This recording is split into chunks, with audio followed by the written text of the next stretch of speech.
Hello friends, नमस्कार। यामिनी ज्योतिष में आपका स्वागत है। तो दोस्तों, आज मैं वीडियो बनाने जा रहा हूँ कुंडली मिलान के ऊपर। कुछ बेसिक्स टिप्स मैं इसमें आपको बताऊंगा और एक एग्जांपल कुंडली लेंगे मेल जातक की, और उनकी कुंडली में क्या क्या आपको देखना है वो मैं इसमें बताऊंगा। प्लस सेकंड पार्ट जब मैं इसका बनाऊंगा तो एक फीमेल चार्ट लेंगे जो हस्बैंड वाइफ हैं, दोनों की कुंडली कैसे मिलान करनी है, उसमें क्या क्या चीज़ें आपको देखनी है, ये मैं डिटेल्स में आपको बताऊंगा दोस्तों। तो आज का जो विषय है कुंडली मिलान पर ही आधारित रहेगा, पूरी वीडियो इसी के बारे में है। तो मेरा आग्रह है आप सबसे कि वीडियो को एंड तक अवश्य देखें, क्योंकि बीच बीच में जो है मैं कुछ टिप्स भी इसमें बताता रहता हूँ दोस्तों।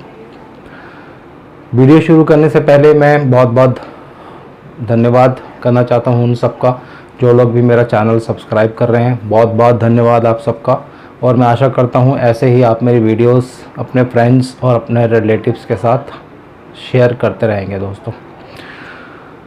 कुंडली मिलान दोस्तों एक बहुत ही डिफ़िकल्ट टॉपिक है, और बहुत से इसमें जो कॉम्बिनेशन फैक्ट्स होते हैं वो आपको देखने पड़ते हैं, और इसको बताने के लिए मुझे कम से कम 3 या 4 पार्ट्स बनाने पड़ेंगे। तो इसमें मैं आज डिटेल डिस्कशन करूँगा।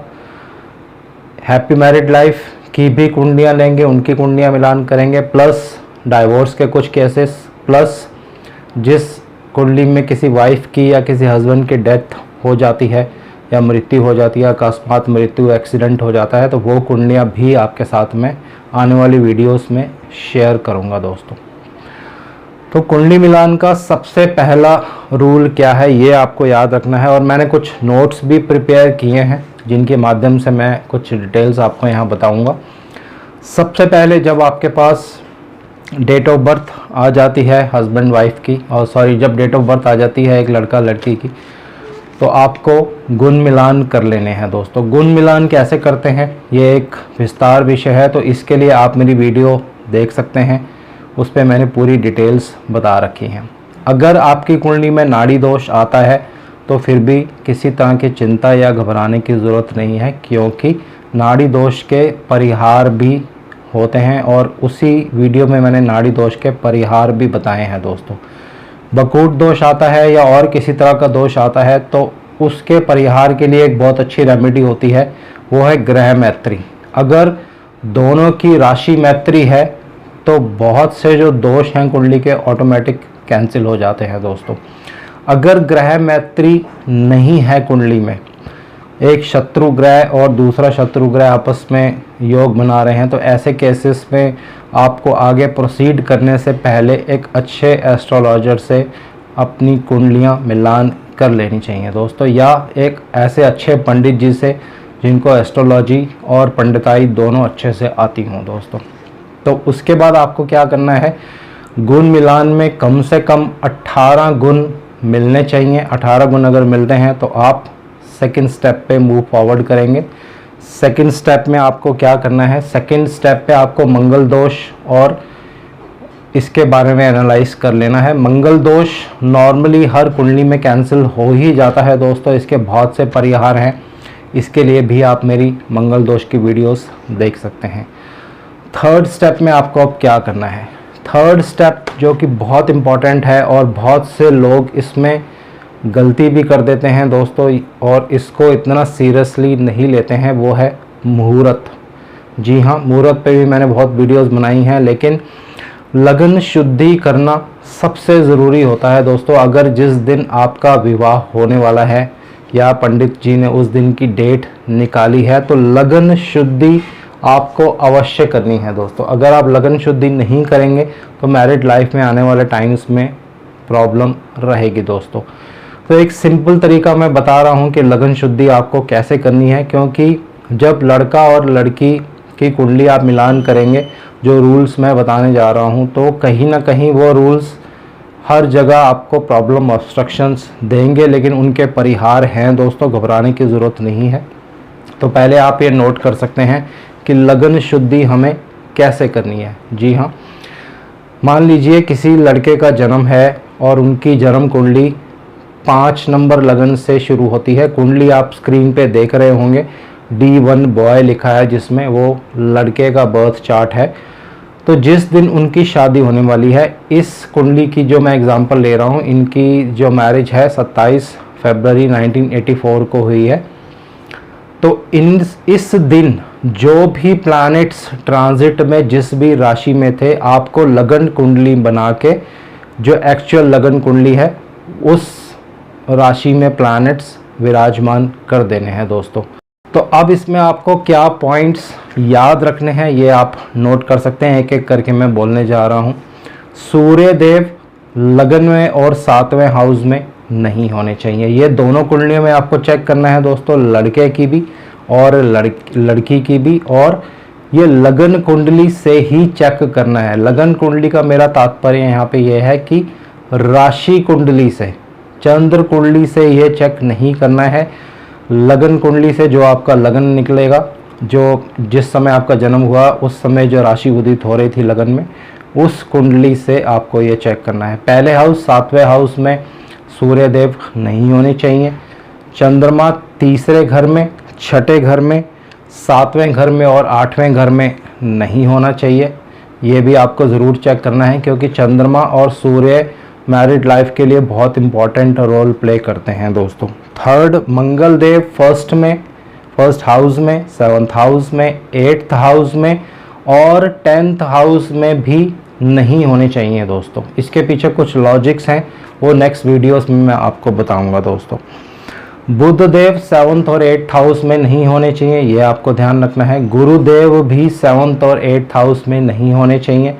शुक्रदेव 6th हाउस में, 3rd हाउस में, 7th हाउस में और 8th हाउस में नहीं होने चाहिए, ये आपको ध्यान रखना है। Shanidev 1st house, 7th house और 12th हाउस में नहीं होने चाहिए। Rahu Ketu 1st house, 7th house axis में नहीं होने चाहिए। और लगन लॉर्ड, जो भी आपका लगन लॉर्ड बनेगा ट्रांजिट में, वो 6ठे और 8वें घर में नहीं होना चाहिए दोस्तों। तो ये आपको ध्यान रखना है दोस्तों। अगर ट्रांजिट में उस दिन लगन में कोई सूर्य देव या मंगल देव कोई भी प्लैनेट आ जाते हैं, लेकिन लगन कुंडली में वो प्लैनेट्स अगर पावरफुल स्थिति में हैं, बहुत ज़्यादा शुभ प्रभाव में हैं, तो ये जो दोष हैं वो ऑटोमेटिक कैंसिल हो जाते हैं। लगन शुद्धि जो है ऑटोमेटिक हो जाती है दोस्तों। तो इसी तरह से आप दूसरे प्लैनेट्स को भी ले सकते हैं। मान लीजिए किसी की कुंडली में बृहस्पति 7वें घर में आ रहा है ट्रांजिट में, जिस दिन आपका विवाह होने वाला है उस दिन की मैं बात कर रहा हूँ। तो 7th हाउस में बृहस्पति अगर आपके आ जाएंगे तो ये मान्य नहीं होगा, क्योंकि जो बेसिक रूल्स हैं उसके हिसाब से 7th हाउस में कोई भी प्लैनेट नहीं आना चाहिए जिस दिन मुहूर्त होता है विवाह का। तो इसमें आपको क्या शुद्धि करनी है, अगर कोई योग कारक प्लैनेट बृहस्पति देव पर दृष्टि डालेगा जन्म कुंडली में, तो ऑटोमेटिकली ट्रांजिट के जो बृहस्पति देव हैं वो किसी भी तरह से बुरा प्रभाव नहीं देंगे दोस्तों। प्लस इसके लिए कुछ उपाय और पूजा पाठ भी की जाती है। ये फर्दर आप किसी अच्छे एस्ट्रोलॉजर से या अच्छे किसी पंडित जी से पूछ कर लगन शुद्धि कर सकते हैं दोस्तों। लगन शुद्धि करना बहुत अनिवार्य है, जैसे कि मैंने पहले भी बता दिया है। मुहूर्त का बहुत इम्पोर्टेंस होता है दोस्तों, हर चीज़ में मुहूर्त का बहुत इम्पोर्टेंस होता है, और आने वाले समय में मैं इसमें और वीडियोस आपको बनाऊंगा और डिटेल्स में और बताऊंगा आपको। ये करने के बाद आपको क्या करना है, 3rd स्टेप 4th स्टेप क्या करना है, लड़का और लड़की दोनों की आयु चेक करनी है दोस्तों। अब आयु चेक करने के बहुत सारे मेथड्स हैं, हर बुक में, हर यूट्यूब चैनल पे आपको डिफरेंट मेथड्स मिलेंगे, लेकिन एक बहुत ही सिंपल मेथड मैं यहाँ बताने जा रहा हूँ जो मेरे गुरुजी भी बहुत यूज़ करते थे इस मेथड को, वो है विंशोत्तरी दशा।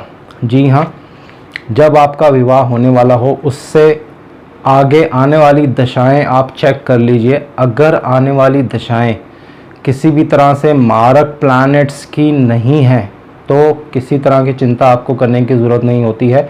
इस केस में आयु जो होती है पूर्ण होती है, व्यक्ति की जितनी आयु होनी चाहिए उतनी होती है। और अगर लग्नेश भी कुंडली में आपके बली हैं तो और ये प्लस फैक्टर है, बृहस्पति अगर केंद्र में है तो ये भी एक प्लस फैक्टर है।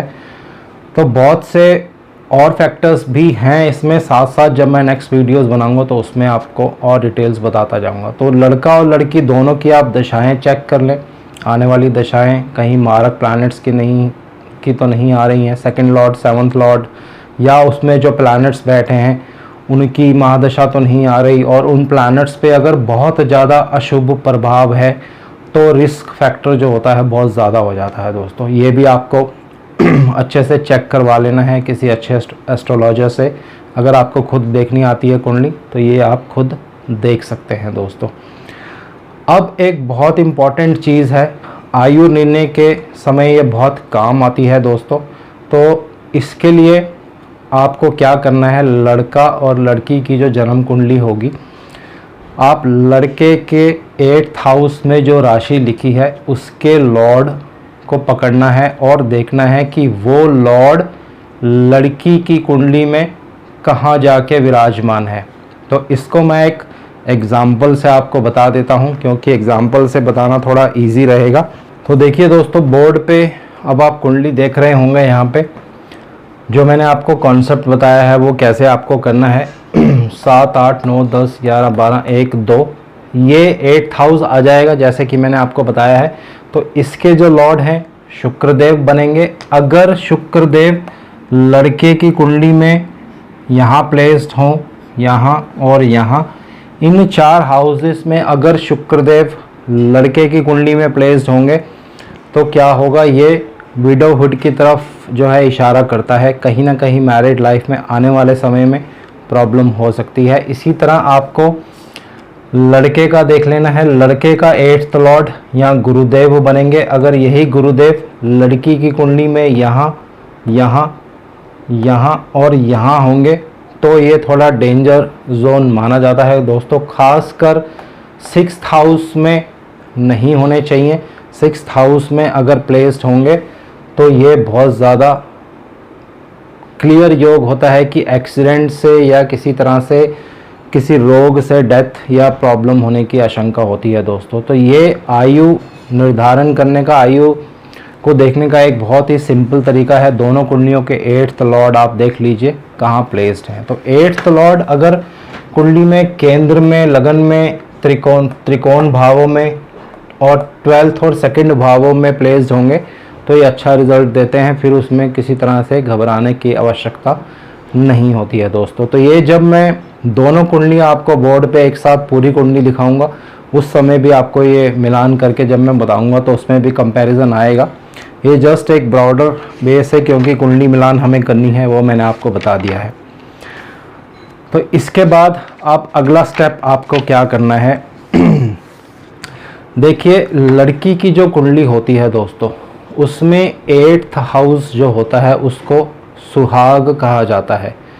ये मैं पहले भी बहुत बार आपको वीडियोस में बता चुका हूँ। लड़की की कुंडली में 8th हाउस बहुत इम्पॉर्टेंट है। अगर उस पर मेलेफिक प्लैनेट्स का प्रभाव होगा, लड़की की कुंडली में 8th हाउस पर मेलेफिक्स का प्रभाव होगा और उन्हीं मेलेफिक्स की अगर शादी के बाद दशा आने वाली है तो ये बहुत रिस्क फैक्टर होता है कि हस्बैंड की अकस्मात मृत्यु या किसी तरह का एक्सीडेंट, सेपरेशन होने का बहुत ज़्यादा चांस होता है दोस्तों। और 8वें घर से जो 12वां घर होता है, सुहाग का लॉस जो होता है, जिस 12th हाउस हर हाउस का लॉस होता है, तो इसी तरह सुहाग से 12वां घर जो होगा वो 7th हाउस आता है। तो 7th हाउस पर भी अगर खराब मेलेफिक प्लैनेट्स का इफ़ेक्ट आ रहा होगा और उन प्लैनेट्स की अगर आने वाले समय में दशा आ रही है तो ये इंडिकेशन होती है एक ख़राब योग की। इसको आपको किसी अच्छे एस्ट्रोलॉजर से डिस्कस करने के बाद ही आगे प्रोसीड करना चाहिए दोस्तों। इसी तरह से लड़के की जो कुंडली होती है उसमें 7वां घर जो होता है पत्नी का माना जाता है दोस्तों। तो 7वें से 12वां घर यानी 6th हाउस लड़के की कुंडली में लॉस ऑफ वाइफ का घर माना जाता है। तो 6th हाउस पर अगर बहुत ज़्यादा मेलेफिक प्रभाव होगा और उन्हीं मेलेफिक प्लैनेट्स की अगर आने वाले समय में दशा आ रही है तो थोड़ा सा आप इस चार्ट पे दोबारा से अच्छे से विचार करने के बाद एक अच्छे एस्ट्रोलॉजर से डिस्कशन करने के बाद ही फाइनल डिसीजन करें दोस्तों। और 7th हाउस से 2nd हाउस जो होता है, जो कि 8th हाउस आता है, ये भी एक तरह से मारक भाव बन जाता है। तो यहाँ पर भी अगर बहुत ज़्यादा मेलेफिक प्रभाव होगा और उन प्लैनेट्स की अगर आने वाले समय में दशा आ रही है तो थोड़ा सा आपको कुंडली मिलान अच्छे से करना पड़ेगा। उसमें और पॉजिटिव क्या फैक्टर्स हैं, कितना शुभ प्रभाव है उन घरों पर, ये आपको किसी अच्छे एस्ट्रोलॉजर से डिस्कस करना पड़ेगा दोस्तों। इसमें नवांश भी देखना पड़ता है। तो अभी जब वीडियो के सेकंड पार्ट्स आएंगे तो जब कंपैरिजन करूंगा तो मैं नवांश भी उसमें आपको एक एक करके बताऊंगा। लेकिन ये कुछ बेसिक पॉइंट्स हैं जो आपको याद करने हैं और ज़रूर देखने हैं दोस्तों। अब बात करते हैं, एक और इम्पॉर्टेंट पॉइंट जो आपको याद रखना है वो है ट्रांजिट।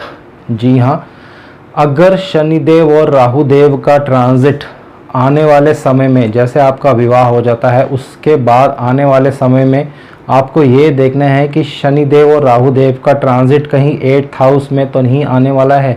जिस समय आप विवाह कर रहे हैं उसके कुछ समय बाद अगर शनिदेव और राहु देव का 8th हाउस के ऊपर से ट्रांजिट हो रहा है या 8th लॉर्ड के ऊपर से अगर ट्रांजिट होने वाला है तो ये थोड़ा सा घातक हो सकता है। तो आप कोशिश करें इस पीरियड को अवॉइड करें, ये पीरियड बीतने दें, उसके बाद जो है विवाह का निर्णय करें दोस्तों। इसी तरह से सेकंड हाउस और सेकंड लॉर्ड पर भी अगर शनिदेव और राहु देव का ट्रांजिट आने वाला है, अगर आप देख रहे हैं कुंडली और दशाओं में, तो आपको ये पता चल जाएगा कि नेक्स्ट ट्रांजिट जो है कहाँ होने वाला है। तो अगर ये केस होता है तो उस पीरियड को आप थोड़ा अवॉइड करिए और शादी को पोस्टपोन कर सकते हैं। अगर बाकी फैक्टर्स सब अच्छे हैं कुंडली में तो जब तक वो ट्रांजिट ख़त्म नहीं हो जाएगा तब तक आप ज़रूर वेट कर रहे हैं, क्योंकि 8th हाउस पर और सेकंड हाउस पर और इनके लॉर्ड्स पर अगर शनिदेव और राहु देव का ट्रांजिट होता है विवाह के बाद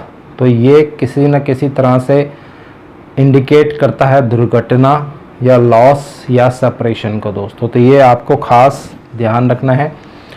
अब ध्यान रखना है आपको 3 कारक जो कि बहुत इम्पॉर्टेंट है। पहला, शुक्रदेव। जी हाँ, दोनों की कुंडलियों में आपको शुक्रदेव की पोजीशन चेक करनी है, कहीं वो बहुत ज़्यादा पाप प्रभाव में तो नहीं है या किसी खराब हाउस में तो प्लेस्ड नहीं है। अगर बहुत ज़्यादा पाप प्रभाव है तो आपको ये चेक कर लेना है कि उसमें बेनिफिक एस्पेक्ट्स हैं या नहीं है, या शुक्रदेव की जो पोजीशन है वो नवांश में इम्प्रूव हुई है या नहीं हुई है। अगर कुंडली में भी शुक्रदेव खराब है, नवांश में भी शुक्रदेव खराब है, तो आपके विवाह सुख में कमी रहेगी दोस्तों। ये 100% मेरी टाइम टेस्टेड टेक्निक है। शुक्रदेव विवाह के लिए बहुत इम्पॉर्टेंट प्लैनेट हैं दोस्तों। विवाह को चलाने का काम ही शुक्रदेव करते हैं। अब आपको क्या करना है, गुरुदेव पर भी, बृहस्पति देव पर भी थोड़ा एनालाइज कर लेना है। क्या कुंडली में वो अच्छी जगह पे हैं, नवांश में वो अच्छी जगह पे हैं, तो संतान सुख और ये सब जो चीज़ें होती हैं बृहस्पति देव देते हैं। तो अगर इसमें कुछ पीड़ा या प्रॉब्लम है तो आप उसकी पाठ पूजा करवा के उसके दोष का निवारण कर सकते हैं दोस्तों। थर्ड आपको देखना है चंद्रदेव। ये बहुत इम्पॉर्टेंट है दोस्तों वैवाहिक जीवन में। अक्सर लोग चंद्र कुंडली से मिलान नहीं करते हैं, जो कि बिल्कुल गलत है। चंद्र कुंडली से भी मिलान करना चाहिए। अगर दोनों का चंद्रमा की पोजीशंस अच्छी नहीं होंगी कुंडली में तो जो मन है वो कभी भी मिलेगा नहीं आपस में, और घर पे तनाव और ये सब जो प्रॉब्लम्स हैं वो कंटिन्यू रहेंगी दोस्तों। तो इन तीनों प्लैनेट्स जो कारक हैं उनको भी आपको एनालाइज कर लेना है। अब एक और इम्पॉर्टेंट हाउस है, वो है 5th हाउस।